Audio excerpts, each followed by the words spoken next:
ಪ್ರತಿ ವರ್ಷದಂತೆ ಈ ಬಾರಿಯೂ ನೂಲ ಹುಣ್ಣಿಮೆಯಂದು ಮಲ್ಪೆ ಕಡಲ ಕಿನಾರೆ ಸಹಿತ ಕರಾವಳಿಯ ವಿವಿಧ ಕಡೆಗಳಲ್ಲಿ ಸಮುದ್ರ ಪೂಜೆ ನೆರವೇರಿಸಲಾಯಿತು.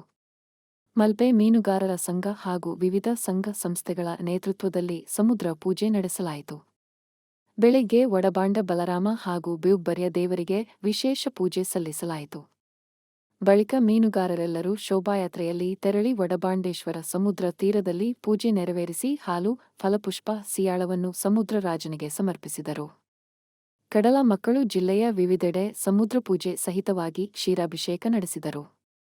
ಮೀನುಗಾರರು ಹೇರಳ ಮತ್ಸ್ಯ ಸಂಪತ್ತು ದೊರಕಲಿ ಮತ್ತು ಮೀನುಗಾರಿಕೆಯ ವೇಳೆ ಯಾವುದೇ ರೀತಿಯ ತೊಂದರೆಗಳು ಆಗದಿರಲೆಂಬ ಪ್ರಾರ್ಥನೆಯೊಂದಿಗೆ ಕ್ಷೀರಾಭಿಷೇಕ, ಸಿಯಾಳಾಭಿಷೇಕ ಸಹಿತ ಪೂಜೆ ನೆರವೇರಿಸಲಾಯಿತು. ಸುಬ್ರಹ್ಮಣ್ಯ ದೇವರು ಕೂಡ ಸಂತುಷ್ಟರಾಗಿ ಎಲ್ಲರಿಗೂ ಕೂಡ ಒಳ್ಳೆಯದಾಗಬೇಕು ಅಂತ ಈ ಸಮಯದಲ್ಲಿ ನಾವು ಪ್ರಾರ್ಥನೆ ಮಾಡಿಕೊಳ್ಳಬೇಕು. ಗೋವಿಂದಾನಿ ಗೋವಿಂದ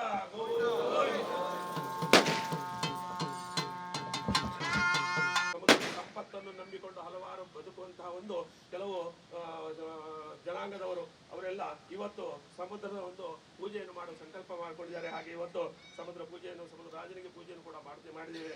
ಮಾಡಿದಂತಹ ಪೂಜೆಯಿಂದ ಸಮುದ್ರ ರಾಜನ ಸಂತುಷ್ಟನಾಗಿ ಆ ಸಮುದ್ರದಲ್ಲಿ ಯಾವುದೇ ರೀತಿಯ ಗುರುವಿನ ಮೇಲೆ ನಂಬಿಕೆ ಇಟ್ಟು ಗುರುವಿನ ಅನುಗ್ರಹದಿಂದಾಗಿ ಆದದ್ದು. ಆದ್ರೆ ಅದೇ ದ್ರೋಣಾಚಾರ್ಯರಿಂದ ಅರ್ಜುನ ಕಲಿತಿದ್ದಾನೆ. ಅವ ಸ್ವಲ್ಪ ಕಡಿಮೆ ವಿದ್ಯೆ ಕಲಿತ. ಯಾಕೆಂತ ಹೇಳಿದ್ರೆ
ಸಮುದ್ರ ಪೂಜೆಯ ಮೂಲಕ ನಮ್ಮ ಮೀನುಗಾರಿಕೆ ವೃತ್ತಿಯನ್ನು ಪ್ರಾರಂಭ ಮಾಡ್ತೇವೆ.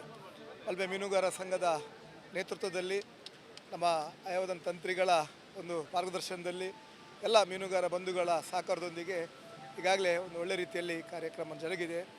ದೇವರತ್ತ ಪ್ರಾರ್ಥನೆ ಮಾಡೋದು. ಯಾಕಂದರೆ ಮೀನುಗಾರರು ಸಮುದ್ರವನ್ನು ನಂಬಿಕೊಂಡು ಜೀವನ ತೆಗೆಯುವವರು. ಆ ಸಮುದ್ರದ ಗಂಗಾ ಮಾತೆ ನಮಗೆಲ್ಲರಿಗೆ ರಕ್ಷಣೆ ಕೊಟ್ಟು ಒಳ್ಳೆ ರೀತಿಯ ಮತ್ಸ್ಯ ಸಂಪತ್ತು ಕೊಟ್ಟು ಎಲ್ಲರಿಗೆ ನೆಮ್ಮದಿಯ ಜೀವನ ನಡೆಸಲಿಕ್ಕೆ ಅನುಗ್ರಹಿಸಲಿ ಅಂತ ಈ ಸಂದರ್ಭದಲ್ಲಿ ಪೂಜೆ ಮೂಲಕ ಪ್ರಾರ್ಥನೆ ಮಾಡುತ್ತಾ ಭಾಳ ವಿಶೇಷವಾಗಿ ಸಮುದ್ರ ಪೂಜೆ ನಡೆದಿದೆ. ಒಳ್ಳೆ ರೀತಿಯಲ್ಲಿ ಮತ್ಸ್ಯ ಸಂಪತ್ತು ಕೊಡುವಂಥ ಒಂದು ಅನುಗ್ರಹ ಕೂಡ ದೇವರು ಮಾಡಲಿ ಅಂತ ಪ್ರಾರ್ಥಿಸ್ತೀವಿ.